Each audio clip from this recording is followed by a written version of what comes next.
Good evening, everyone. I'm Ken McLeod. We begin at 10 with a developing story. Police divers are working in Lake Cochituate in Natick right now, hunting for a missing kayaker. This started just before 7:30 tonight with reports of an overturned kayak. We don't have anything confirmed yet on who might have been rescued and who is still missing. Of course, divers wouldn't still be looking if everyone was accounted for. We're told this is also affecting the Worcester branch of the commuter rail line, which runs right through that area. There are delays on that line. We have a crew at the scene, and we'll bring you any new information we get later on in this newscast. This Mother's Day weekend brought scores of people to an elementary school in Framingham to protest congressional inaction on reducing gun violence. With the year 2023 on pace to become one of the worst on record for mass shootings in America, this was one of many demonstrations across the country urging Congress to reinstate the bipartisan assault weapons ban. They formed a symbolic human chain around Hemingway Elementary School.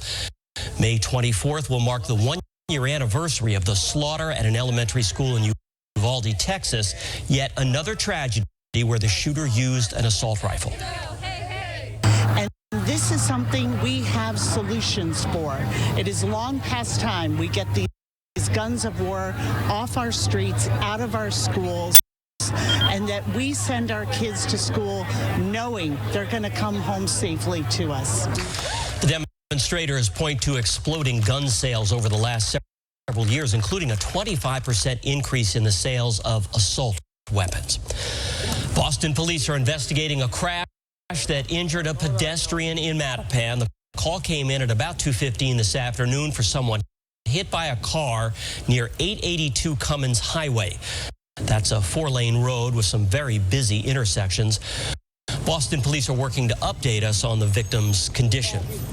Bus service replaced part of the Red Line today after smoke filled parts of Central Station in Cambridge. The T says it had an issue with some third rail wiring at that station. There were no reports of any injuries, though, and service is back on schedule tonight.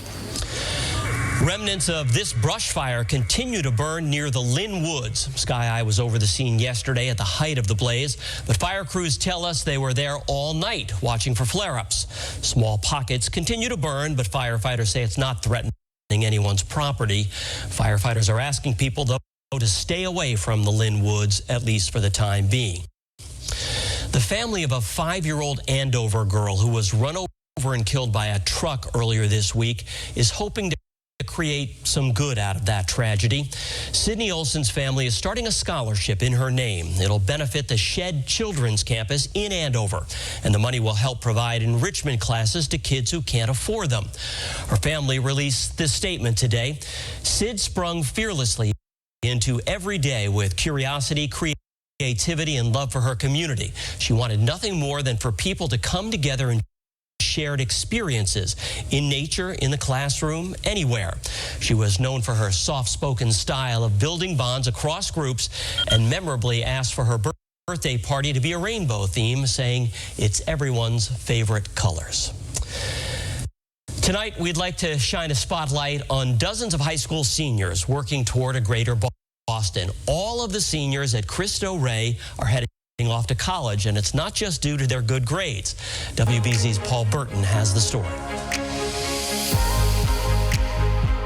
Yeah, the biggest thing was money, of course, because college is not anything cheap. Getting all your applications and then seeing how much price was, it was like kind of stressful. Applying and hearing from colleges can be a stressful and nerve-wracking time, but for students at Cristo Rey Boston and Dorchester, there are a lot of smiles and huge sigh of relief. Their entire senior class of 38 students have been accepted to different schools across the country, and school officials say 25% are all going on full scholarships. Most of our students would be first-gen students. Wow. Many of them immigrants, children of immigrant families.